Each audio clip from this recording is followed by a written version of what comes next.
Hola, mi nombre es Hugo López. La idea de la charla de hoy es tratar de hablar de una articulación, que es la articulación temporomandibular, relacionar e integrar con una patología que es un motivo de consulta muy frecuente, que es el bruxismo, que se ha visto que en los últimos años ha ido en incremento la cantidad de pacientes que padecen de esta patología, e integrar y relacionar desde la visión de la posturología de cómo eso influye sobre la sintomatología que genera el bruxismo y las posibles consecuencias. Todo esto desde la visión de la osteopatía para intentar e interpretar cómo estos motivos de consultas influyen en la salud del paciente y desde la visión de la osteopatía, qué podemos hacer nosotros para ayudar a que nuestros pacientes mejoren en cuanto a los síntomas y a su salud en general. La articulación temporomandibular está conformada por dos huesos, el hueso temporal, que es parte de los huesos del cráneo, y el hueso maxilar inferior. Entre medio de estos dos huesos se encuentra un menisco, ¿sí? El menisco o el disco intraarticular o interarticular cumple una función bastante similar a la que cumple el menisco de la rodilla, ¿sí? Que es interponerse entre estos dos huesos para proporcionar amortiguación y la posibilidad de poder deslizarse.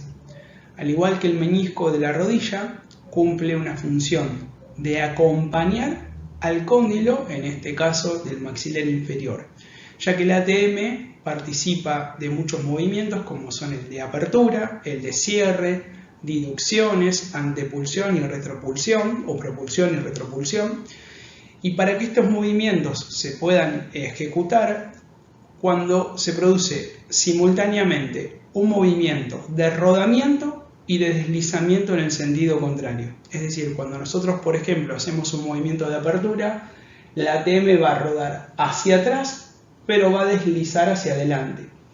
Y en esto el menisco debe acompañar este movimiento para interponerse entre estos dos huesos para poder facilitar un correcto funcionamiento de la articulación. Cuando exista alguna alteración en el funcionamiento que dijimos de deslizamiento y de rodamiento en sentidos contrarios, eso puede generar algún tipo de compresión en la parte más periférica de ese disco, generando sintomatología como puede ser dolor, como puede ser una sensación de traba, de chasquidos, etc. ¿sí? Pensemos que esta articulación participa de la fonación, participa de la masticación, participa de la deglución, es decir, que tiene múltiples funciones, ¿sí? Por eso es tan importante la adecuada sinergia entre todas las estructuras que lo componen para generar un adecuado funcionamiento. Esta articulación tiene relaciones directas hacia arriba con el cráneo, hacia abajo con el esternón y la clavícula, principalmente a través de los músculos supra e infraioideos, con la columna cervical, ya que tiene una relación biomecánicamente directa, además de la conexión facial. Pensemos, por ejemplo, para nosotros poder realizar un movimiento de apertura de la boca, eso se ve acompañado en sinergia con un movimiento de extensión de la cabeza y de la parte más alta del cuello. Es decir, que además de una conexión mecánica, hay una conexión biomecánica de sinergia. Y después tiene relaciones también con el miembro superior a través del músculo omohioideo. Es decir, que tienen relaciones musculares, faciales y de concordancia mecánica, ¿sí? Para funcionamiento. Por lo tanto, cualquier alteración en el cráneo, en el miembro superior, en la parte más alta del tórax o en la columna cervical puede repercutir directamente sobre el funcionamiento de la articulación temporomandibular, y cualquier disfunción o alteración en la articulación temporomandibular puede dar repercusiones en cualquiera de estas estructuras. Es decir, que se interaccionan de manera recíproca, pero depende de la individualidad de cada persona y de sus mecanismos de compensación y diversos factores en cuanto puede repercutir uno sobre el otro. Es decir, que algo o alguna disfunción o alguna alteración que comience, por ejemplo, en la columna cervical pueda generar alguna alteración sobre el ATM, o En el caso, por ejemplo, que nos atañe la charla de hoy, una persona que tiene bruxismo, es decir, alguna alteración primariamente sobre la articulación temporomandibular, puede repercutir, por ejemplo, en la columna cervical o en cualquiera de las otras estructuras. Entonces, empecemos un poco por las definiciones. ¿Qué es el bruxismo? Hoy en día, como decía anteriormente, es un motivo de consulta muy frecuente en el consultorio, que con el tiempo se ha ido aumentando, que quizá no siempre es el motivo de consulta principal, suele ser en algunas ocasiones un motivo que aparece durante el interrogatorio. Quizá el motivo de consulta, por ejemplo, hoy en día lo que se observa con más frecuencia son trastornos cervicales o cefaleas o irradiado hacia el miembro superior, y cuando realizamos el interrogatorio lo que nos cuenta el paciente, como dentro de sus antecedentes, es que bruxa. Ahora, ¿qué es el bruxismo? Básicamente es la contracción involuntaria de todos los músculos de la masticación, y lo podemos clasificar de diferentes maneras. Una clasificación puede ser por el momento del día en el que lo haga. La mayoría de los pacientes suelen bruxar por la noche, algunos pacientes bruxan durante el día y después están los mixtos que bruxan durante la noche y durante el día. Y después los podemos clasificar por el tipo de bruxismo. Están los que solo apretan y el que aprieta y genera un deslizamiento, que es lo que se le dice que se rechina, ¿sí? De estos dos sería mucho peor el que rechina, ya que lo que va a generar es, primero, muchísimo desgaste de las piezas dentales por la fricción que va a generar. Pero después también va a generar un estímulo, como vamos a ver más adelante, de tipo posturológico, mucho más intenso, ya que va a generar una presión, no solo vertical, sino también transversal. Ahora, lo que debemos preguntarnos es si el bruxismo es una causa o una consecuencia. Desde la visión de la osteopatía y de la posturología, el bruxismo es una consecuencia. La pregunta que surge de esto es ¿una consecuencia a qué? Y básicamente es una consecuencia al estrés. Cuando una persona está sometida a estrés sostenido, lo que genera es una estimulación sostenida del sistema simpático, que en un primer momento lo que va a generar es adrenalina, pero en un segundo momento va a generar cortisol. Como todos sabemos, el cortisol es la hormona del estrés. Y esa activación del sistema simpático que se debería generar ante un peligro específico y debería ser de una duración relativamente corta para luego que el sistema vuelva a la calma, cuando tenemos muchos factores que activan de manera sistemática al sistema autónomo, a la parte simpática, el cortisol se empieza a mantener elevado en sangre mucho más tiempo de lo que se podría considerar saludable. Con lo cual, el sistema lo que hace es tratar de generar un mecanismo de compensación o de respuesta ante este cortisol que se sostiene elevado en sangre.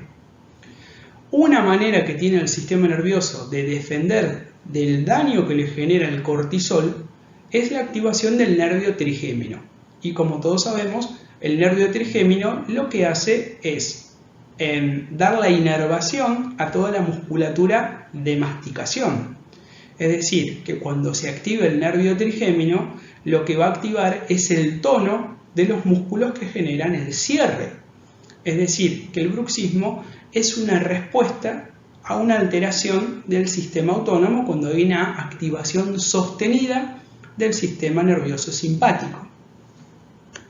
Ahora, ¿qué es lo que se genera hoy en día? El ser humano hoy en día ya no tiene una exposición tan frecuente como el ser humano antiguo a peligros.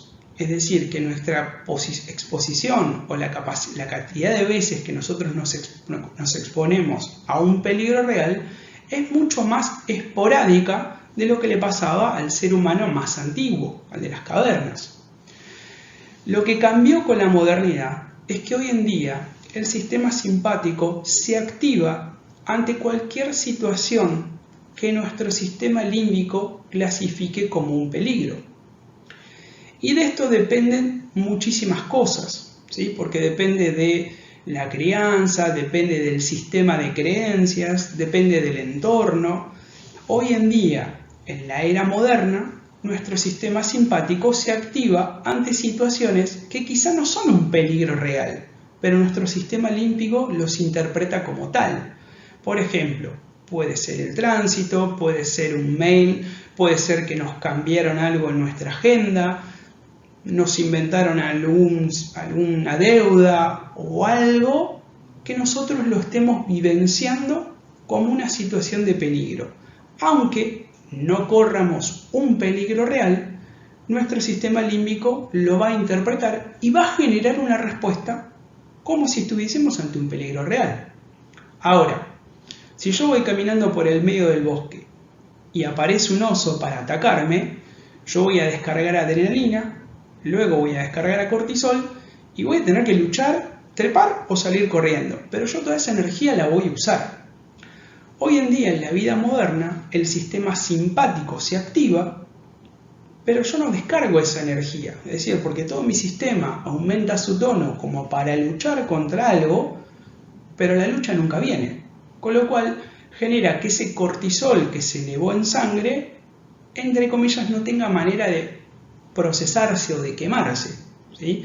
Con lo cual, cuando estas situaciones se empiezan a repetir en el tiempo de manera sistemática, va a generar un pequeño desbalance en esta capacidad o en esta flexibilidad que debería tener el sistema nervioso autónomo.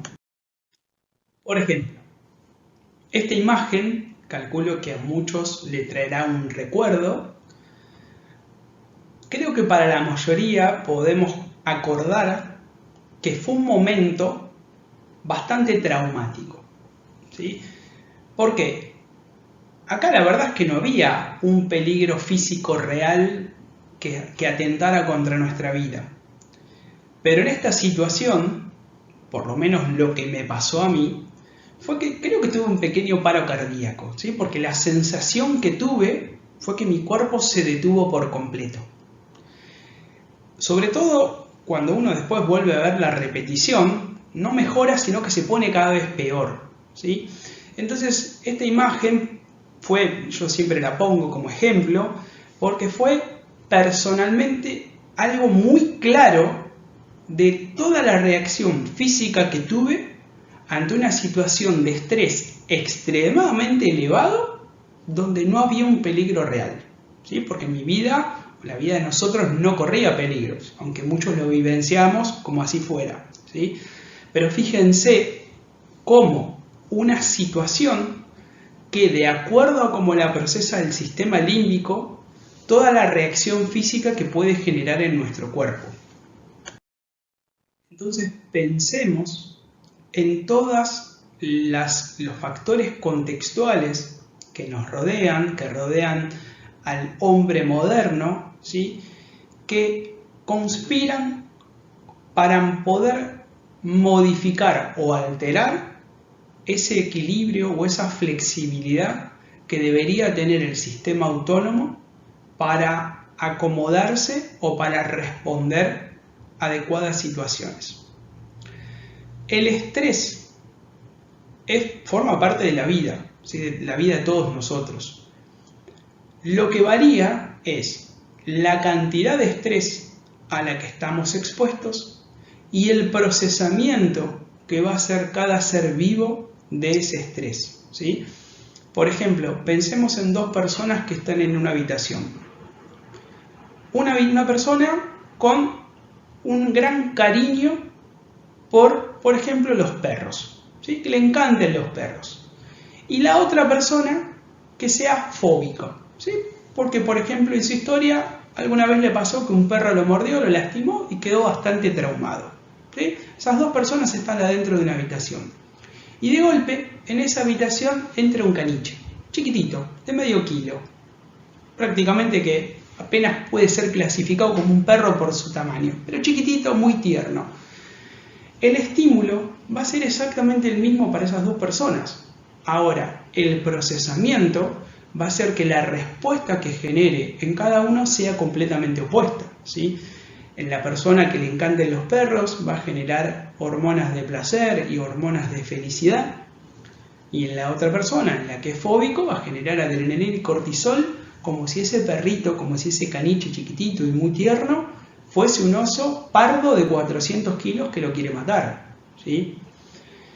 Pensemos también en el descanso, en el tipo de descanso que se mantiene hoy en día. Para empezar, la gente duerme menos de lo que se dormía antes, porque hay mucha mayor cantidad de estímulos, ¿sí? Por lo cual pasamos más tiempo despiertos. Y además de la cantidad de descanso, en lo que tenemos que pensar es en la calidad de descanso, ¿sí? Porque cuanto más activo y cuanto más alto esté el cortisol, la calidad de descanso va a disminuir, ¿sí? Pensemos, por ejemplo, en cómo se despierta una persona, ¿sí? Que antes nosotros nos despertábamos cuando salía el sol y recién ahí empezaba nuestro día. Hoy nos despertamos muchas veces cuando es de noche.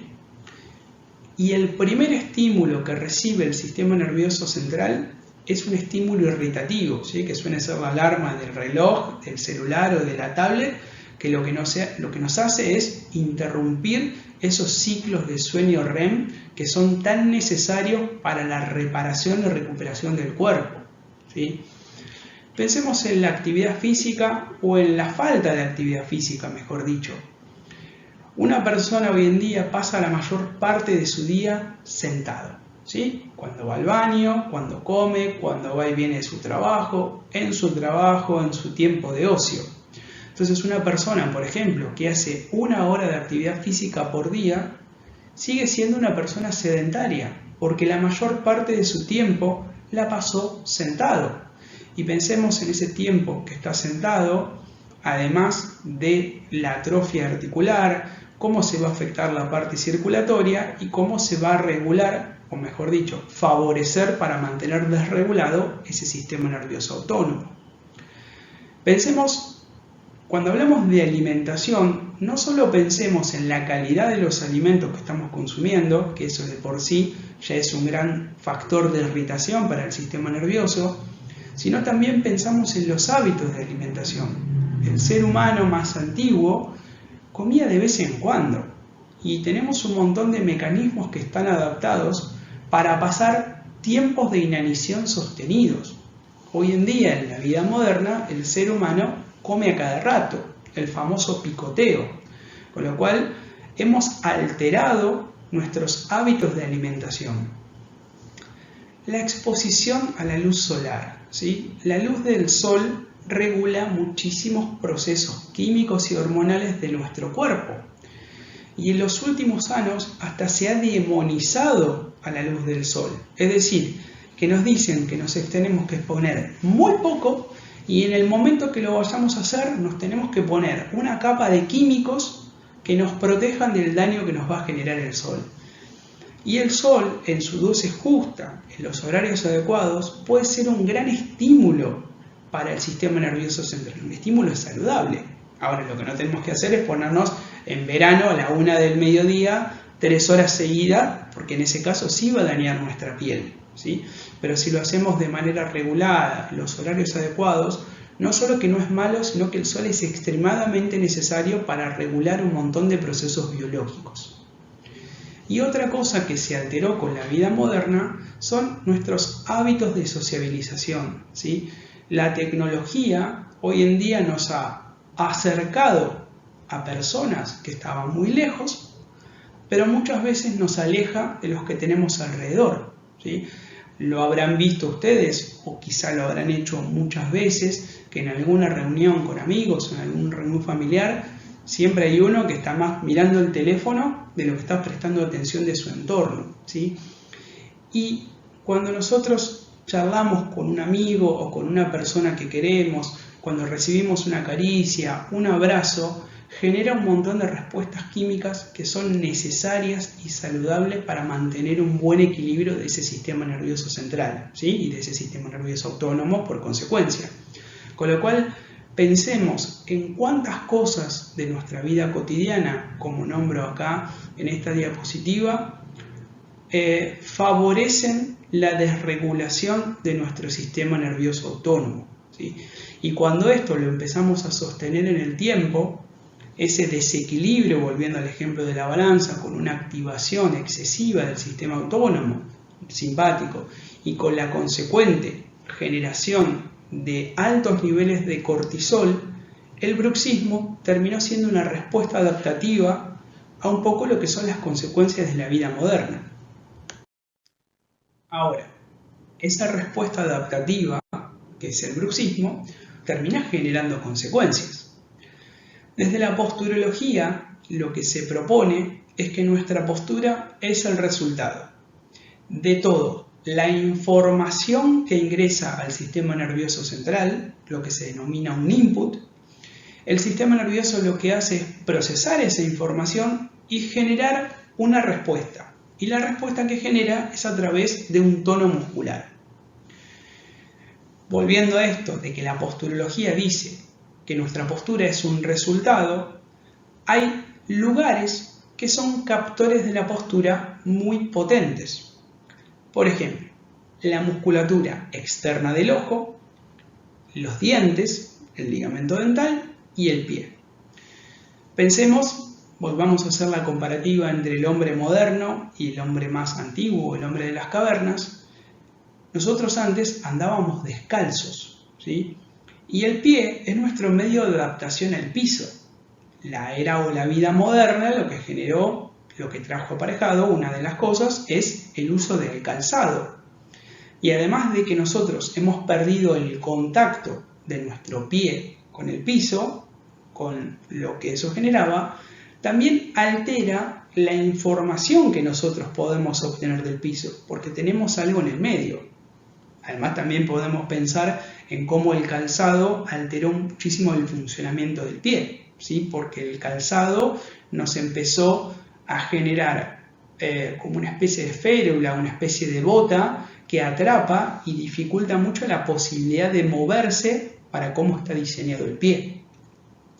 Con respecto a los captores posturales del ojo, pensemos que una de las cosas por las cuales el ser humano se bipedestó fue para poder lograr altura y poder ver mucho más a lo lejos, porque cuanto yo más lejos veo, mayor capacidad de anticiparme un peligro tengo. Es decir, no es lo mismo si yo veo a 200 o a 300 metros un león corriendo hacia mí, que si lo veo cuando está a 4 o 5 metros. Mi capacidad de responder va a ser mucho más alta y por lo tanto mi supervivencia va a ser mucho más probable cuanto más a lo lejos vea correr ese león.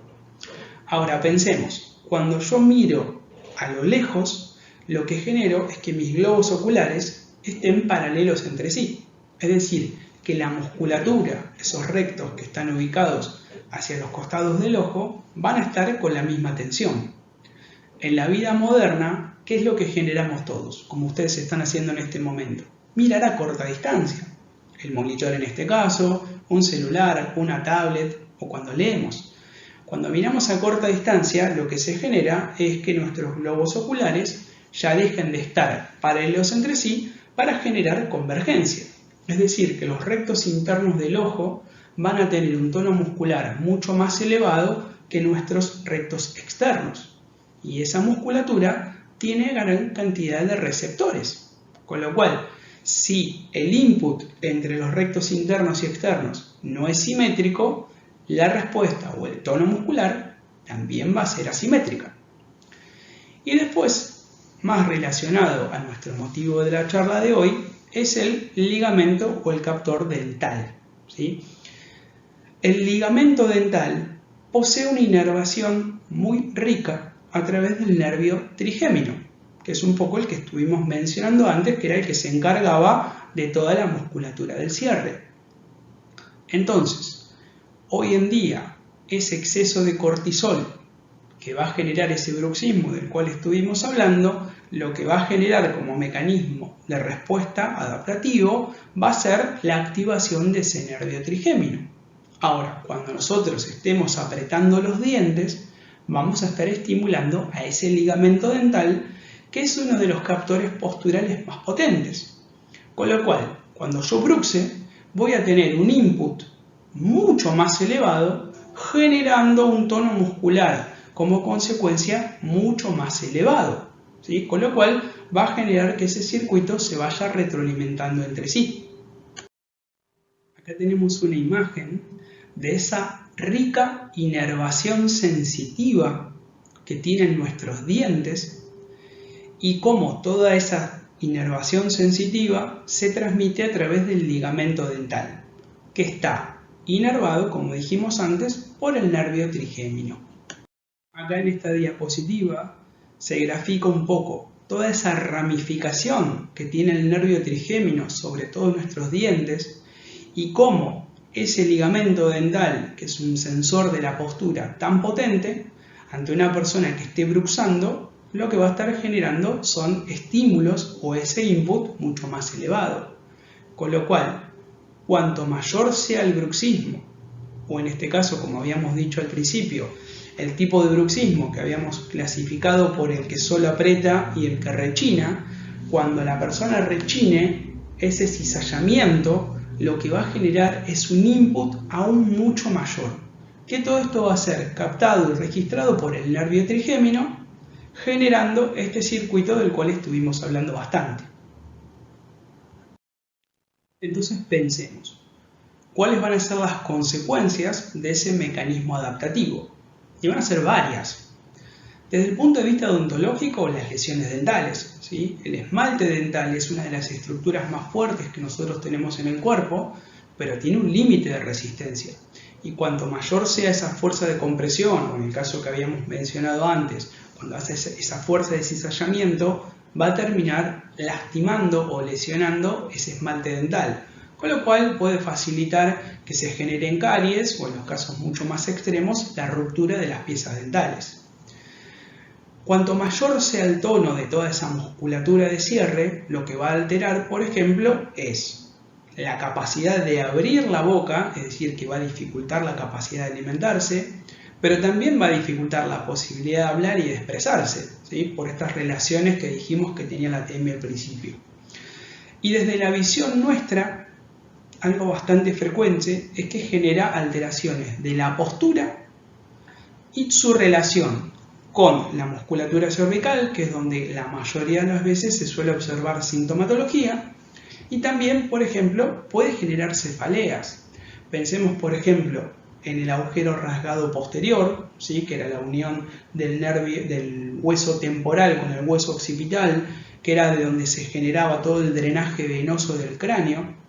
Cuando tengamos un aumento de la musculatura del cierre y un aumento del tono de los músculos suboccipitales, se puede ver afectado ese drenaje venoso del cráneo, con lo cual puede generar lo que se denominan esas cefaleas congestivas, ¿sí? Que el paciente lo que nos suele contar es que tiene mayor dolor o mayor sintomatología generalmente por la mañana, porque tiene que ver con los cambios de presión hidrostática, que cuando se levanta, se mueve un poco, se da alguna ducha, mejora y después al final del día vuelve a generar esa sensación como de casco o esa sensación compresiva. Desde la visión de la osteopatía, cuando el paciente consulte, que algunas veces su motivo de consulta principal puede ser alguna disfunción o alguna alteración en la ATM, el bruxismo, o como decíamos al principio, puede ser que venga por un diagnóstico de cervicalgia y el bruxismo o esa disfunción temporomandibular surja como algo secundario. La evaluación del paciente siempre tiene que ser integral, ¿sí? Tenemos que ver a nuestros pacientes como un todo. Entonces no lo tenemos que analizar solo biomecánicamente, sino que también debemos evaluar sus hábitos, su alimentación, la actividad física o la falta de ella, el sedentarismo y sobre todo, y muy importante, relacionado al bruxismo y por todos los motivos que mencionamos, cómo están sus factores contextuales, ¿sí? Cómo está su estrés, cómo está su manejo del estrés, su descanso, etcétera, etcétera, que son cosas que pueden influir directamente. Una vez que nosotros determinemos la causalidad, es decir, todo aquello que tenga que ver con lo que esté generando que el paciente tenga ese estado de desequilibrio, tenemos que primero entender qué es causa y qué es consecuencia. Explicarle al paciente esto en un lenguaje que sea comprensible para él. A veces los profesionales de la salud estamos acostumbrados a hablar entre nosotros en un lenguaje técnico y muchas veces cometemos el error de usar ese mismo lenguaje técnico con un paciente. Y cuando un paciente viene angustiado en una situación de padecimiento, muchas veces de manera sostenida, porque a veces el sistema de salud no sabe darle una respuesta de por qué le pasa lo que le pasa, cuando esto se sostiene en el tiempo, genera alteraciones en el sueño, alteraciones en su vida social, un malestar casi permanente. Y si nosotros, cuando intentamos explicarle todo esto, lo hablamos en un lenguaje que no pueda comprender, posiblemente lo que estemos haciendo es retroalimentar esta situación. Con lo cual es muy importante tomarnos el tiempo de explicarle de la manera más sencilla que se pueda y sobre todo asegurarnos de que el paciente nos esté entendiendo, ¿sí? Porque muchas veces pasa que nosotros creemos que nos entienden, pero el paciente entiende lo que le conviene o lo que puede, ¿sí? Y explicar que el tratamiento va a ser mucho más allá de lo que hagamos en el consultorio. Porque, por ejemplo, pensemos, si lo que le está generando a este paciente, este bruxismo, tiene que ver con lo que esté pasando en su contexto, si nosotros hacemos alguna técnica de punto gatillo, de energía muscular, de stretching, de inhibición para bajar un poco el tono muscular y bajar el dolor que se esté generando su ATM, sus músculos de la mordida, probablemente se vaya sintiéndose mucho mejor del consultorio. Pero cuando se vuelva a exponer a todos esos factores estresales, que ese circuito se vuelva a retroalimentar, lo que va a generar es que la mejora que nosotros podamos haber logrado en la sesión dure muy poco. Por tanto, el abordaje tiene que ser interdisciplinario. Siendo osteópatas, podemos trabajar con kinesiólogos, con odontólogos o en el caso de que sea necesario con fonoaudiología, porque cuanto más holístico o cuanto más global sea nuestro abordaje, la posibilidad de ayudar a nuestro paciente siempre va a ser mucho más alta. Lo importante cuando trabajemos de manera interdisciplinaria es que todo el equipo de salud tiene que tirar en la misma dirección, porque si nosotros decimos una cosa y el odontólogo dice algo muy diferente, el paciente va a quedar en el medio y básicamente no va a saber a quién hacerle caso. Porque va a decir, che, yo tengo dos profesionales que más o menos se ocupan del mismo área, pero que me dicen cosas muy distintas. Con lo cual, la comunicación kinesiólogo, osteópata, odontólogo, fonoaudiólogo es indispensable para asegurar esa sinergia y que estemos todos en la misma sintonía. Entonces, lo que tenemos que pensar es cuáles van a ser nuestros objetivos de tratamiento. En general, el primer objetivo, el más inmediato, siempre va a ser intentar aliviar los síntomas, ¿sí? Porque el motivo de consulta de nuestro paciente, la mayoría de las veces, por no decir casi siempre, suele ser el dolor, ¿sí? Es lo que lo tiene mal, es lo que no le deja llevar una vida como él quiere llevar. Con lo cual, lo primero por donde nosotros podemos empezar es aliviar ese síntoma. Pero el objetivo del tratamiento no es aliviar el síntoma, porque desde la visión osteopática siempre vamos a entender el síntoma como una consecuencia o como una manifestación que tiene el cuerpo para decirnos que hay algo que no funciona bien. Con lo cual, el aliviar el síntoma siempre va a ser un medio para lograr tratar de ir sobre la causa, ¿sí? Para mejorar la movilidad o para tener una adecuada sinergia entre músculos, articulaciones, ligamentos, etc., para asegurarnos de un adecuado funcionamiento para poder reeducar ese patrón de movilidad, ¿sí? Cuando nosotros aliviemos el dolor, mejoremos la movilidad y podamos hacer que esa articulación temporomandibular se mueva de la manera más saludable, más sana o menos sintomática para el paciente, vamos a mejorar sin duda su calidad de vida para que el paciente pueda hacer cosas que disfrute, como por ejemplo comerse un buen sándwich, ¿sí? ¿Quién de nosotros no disfruta comerse una buena hamburguesa, un buen sándwich de algo, ¿sí? Donde nosotros tengamos que hacer esa función tan primitiva que era la de morder y desgarrar, ¿sí? Pero pensemos en un paciente que tiene alguna alteración en su mordida, que tiene dolor, etc. Una actividad tan placentera, por lo menos para mí, tan placentera como es comer un sándwich, es una actividad que termina siendo una tortura, ¿sí? Entonces, aliviar el dolor y mejorar la sintomatología puede favorecer a que el paciente mejore significativamente en su calidad de vida. Espero haberlos ayudado, espero haber sido claro con esta presentación, espero haber ayudado a modificar la visión y el abordaje que ustedes tenían hasta el día de hoy sobre la ATM. Muchas gracias por su tiempo, espero que les haya servido. Un saludo para todos.